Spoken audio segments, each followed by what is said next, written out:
El barrio de los encadenados.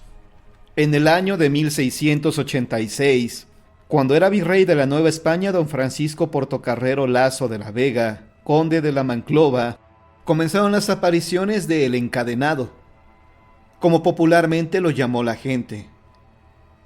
Este espeluznante ser se revelaba con frecuencia en el barrio de San Álvaro, de la antigua ciudad de Tlacopan, hoy conocida como Tacuba. Y fue precisamente en las crónicas donde se relacionó a este espectro con el virrey. Cuentan que todo comenzó en aquel poblado donde vivía cierto herrero de apellido Rosado. Era un anciano miserable de aspecto inofensivo. Era conocido entre los vecinos como bueno y honrado. Sin embargo, los niños y los animales le tenían miedo, por lo que solo frecuentaban su local algunos clientes. Pero hacía tiempo que el virrey frecuentaba a Rosado, no precisamente para que le hiciera trabajos de herrería. Quizá él era uno de los pocos que sabían que el herrero tenía un cobertizo en el patio. Cierta noche de luna llena, Rosado dejó su vivienda y se aventuró por las callejuelas de San Álvaro hasta las afueras de la ciudad. Caminó hasta una cueva que existía en la colonia más cercana. Nadie sabía lo que Rosado hacía en ella, pero lo cierto era que algunos de sus clientes gritaban de dolor. Fue así como don Francisco comenzó a cojear desde esa noche. El viejo Rosado le había advertido que si el dolor lo aquejaba, sería la señal de que tendría el amor de doña María. Ella había sido requerida por este caballero, pero la decisión de sus padres era enclaustrarla. Aquel día su actitud hacia don Francisco fue distinta. Doña María le permitió acompañarla camino a casa, y más tarde la obstinada joven desafió a su padre, negándose a ingresar al convento. El padre enfurecido envió a la joven a confesarse, pero lejos de hacerlo, se dirigió a la casa de don Francisco. Mientras tanto, éste tenía que pagar cada vez más alto el trabajo de Rosado, pero no era el único que había entregado su alma al diablo, ya que don Rodrigo lo había hecho a cambio de riquezas, y doña Serafina consiguió que su marido regresara a su lado. Ante todos estos logros comenzaron a abundar los clientes en el local de Rosado. Así, los mancos y los cojos empezaron a abundar en el barrio. Cuando se cruzaban en la calle no podían menos que mirarse entre sí, sabiendo que habían cambiado su extremidad por el deseo que tanto anhelaban. Y si bien habían disfrutado de lo concedido, pronto se sintieron atemorizados y con un pánico de fallecer que los hacía actuar como locos. Algo parecido se desarrollaba en la casa de doña Serafina. Sus temores a fallecer acrecentaban la molestia de don Miguel, su esposo. «Si continúas con ese temor absurdo, me veré en la necesidad de abandonarte», dijo don Miguel. Doña Serafina, enfurecida, respondió: «El día que me abandones, te caerá del cielo un rayo para que te aniquile». Pero don Miguel, sin reparar en lo dicho, un día decidió dejarla. Subió a su carruaje y no bien había atravesado unas cuantas calles, cuando los caballos desbocaron y perdió el control de la carreta, sobreviniendo de inmediato la tragedia. Más tarde doña Serafina recibió el cadáver de su marido. Así don Rodrigo de Burgos no salía a la calle por temor de sufrir un accidente. Apenas si probaba la comida temiendo que algunos de sus empleados lo envenenaran. Y como aquellos tres, muchos otros habitantes de San Álvaro vivían atemorizados con un extraño miedo a perder la existencia. «Todos sabemos la verdad. Rosado es el culpable», se decía en el pueblo. «Sí, con sus malas artes nos hizo sucumbir a la tentación». Fue entonces cuando una legión de empavorecidos baldados se lanzó por las calles en busca de Rosado, el herrero, quien al verlos venir trató de emprender la huida, pero le cerraron el paso por ambos lados de la calle. Inútil fue pensar en huir por el traspatio, porque la primera pedrada golpeó fuertemente su cabeza, y enseguida sintió innumerables garrotazos y puñaladas.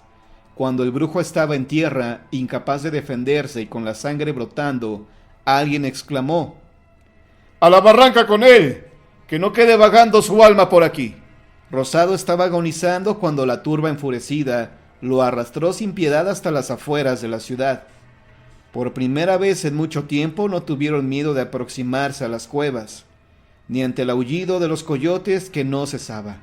Pronto estuvieron en lo alto del barranco. Desde ahí despeñaron a Rosado, quien rodó cuesta abajo dando tumbos y destrozándose el cráneo al estrellarse con las afiladas piedras. Aún no satisfechos de esta barbarie, regresaron a la vivienda de Rosado y registraron todas sus pertenencias. A la mañana siguiente el padre Bermúdez se horrorizó al ver la vivienda destrozada, pero su asombro creció al ver cientos de monedas de oro regadas en el piso. Pronto en el pueblo se corrió la noticia de que el nahual, como todos lo llamaban, había fallecido. El Santo Oficio atendió la demanda del padre y mandó sellar la vivienda de Rosado. San Álvaro vivió unos días de tranquilidad, pero cuando la luna llena llegó y los coyotes aullaron, fueron muchos los testigos de aquel prodigio aterrador que se apareció entonces. ¡Miren! ¡Una aparición! Aquel espectro recorrió algunas calles y por fin se detuvo ante la casa de don Francisco Portocarrero. El virrey sintió que los cabellos se le erizaban al oír esa voz hueca y cavernosa que gritaba afuera. Aquel portón no fue suficiente para detener el ánima errante. Sus pasos se escuchaban atravesando el patio iluminado por la luna. Un temblor helado acometió a don Francisco, que presintió la verdad. «¡Vienen por mí!», dijo el infortunado. Los pasos se aproximaban a don Francisco, lo que obligó a su esposa a que se encerrara bajo llave. Pronto se vio ante el fantasma, que arrastrando una cadena, lo miraba amenazador. «He venido por ti, Francisco Portocarrero». El señor de la Vega retrocedió horrorizado mientras veía la descarnada mano acercarse. «¡No!», gritó el virrey. «¡No me lleves! Yo puedo seguir llevando almas a Satanás. ¡Déjame vivir!». «Demasiado tarde», dijo el espectro. «Pediste el amor de doña María a cambio de tu alma». La esquelética mano de Rosado se clavó en el brazo del condenado. Doña María acudió a auxiliar a su marido, pero no pudo soportar tal escena y se desplomó sin sentido. Atendida por sus criados, lo recobró poco después, pero había perdido la razón para siempre. Algunos decían que no había soportado el fallecimiento de su marido. Al querer amortajar a don Francisco, descubrieron una cadena que ataba su tobillo. Al querérsela quitar, ésta se adhería a su carne. Cuentan que cuando volvió a brillar la luna llena, Rosado apareció de nuevo en el barrio sembrando el horror entre los pobladores. Todos atestiguaron que tras esa noche, doña María amaneció sin vida y con un tobillo encadenado. La misma suerte corrió don Rodrigo de Burgos, cuya mano lució al día siguiente de su fallecimiento otra cadena adherida a su muñeca. Así, uno a uno todos los participantes en el linchamiento de Rosado fueron padeciendo un fallecimiento igual.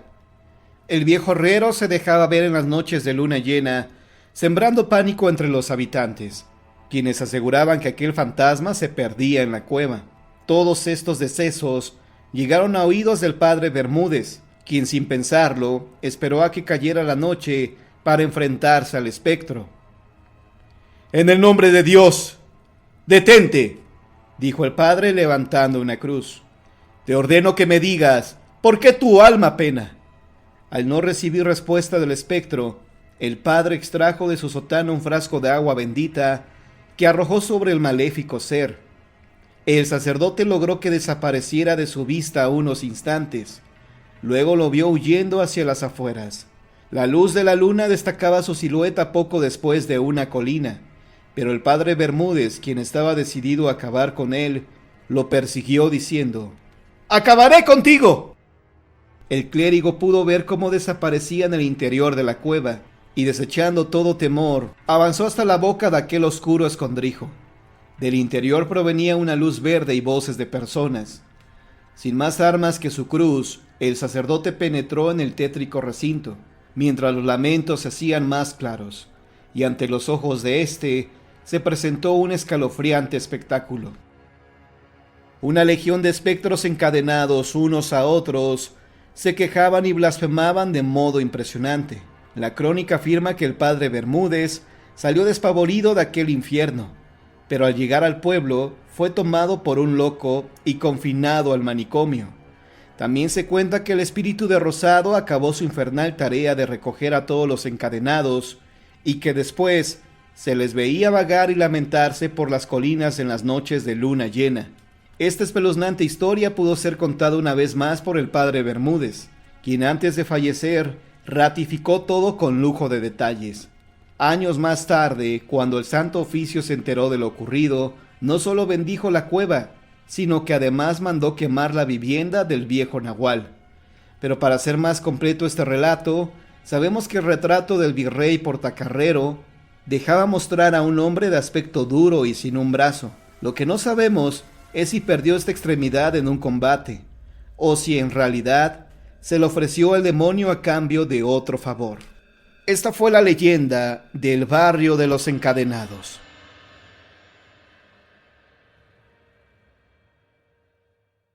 El cabrío maldito. Se dice que al norte del país, un cabrío maldito mantuvo horrorizados a los habitantes de un poblado del que no se sabe el nombre con certeza.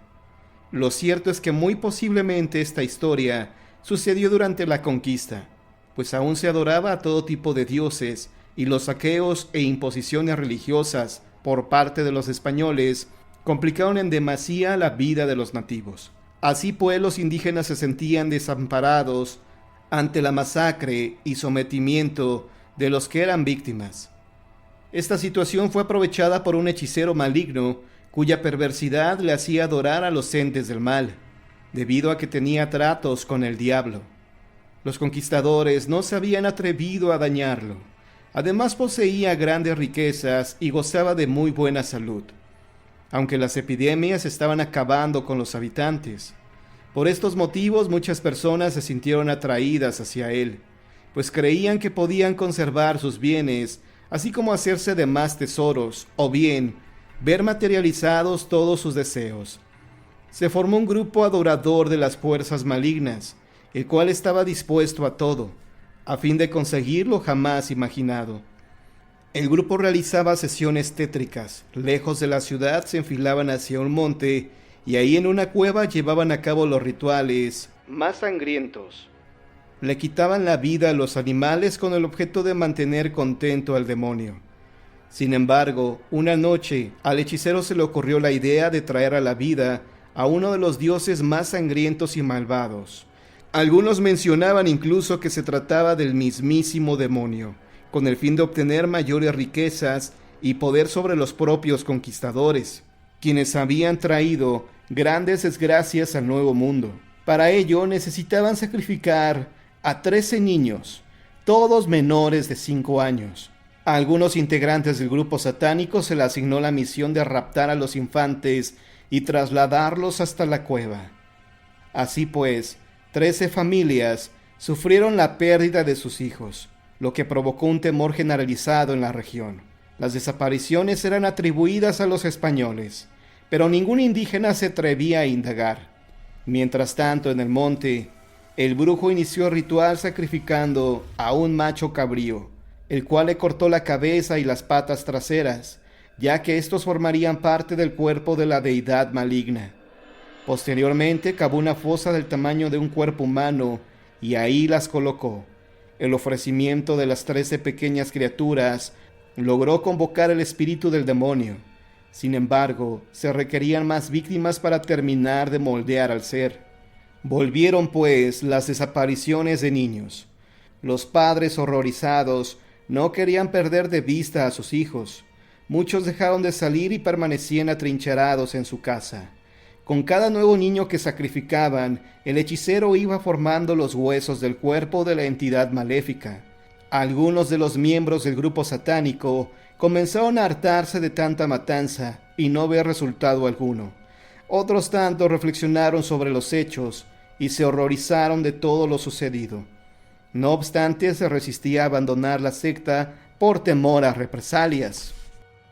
Luego de haber sacrificado alrededor de 100 niños, el cuerpo del demonio estaba casi completo. Sin embargo, faltaba la culminación de la obra. El acto supremo por el cual la bestia volvería a la vida era el sacrificio de un recién nacido.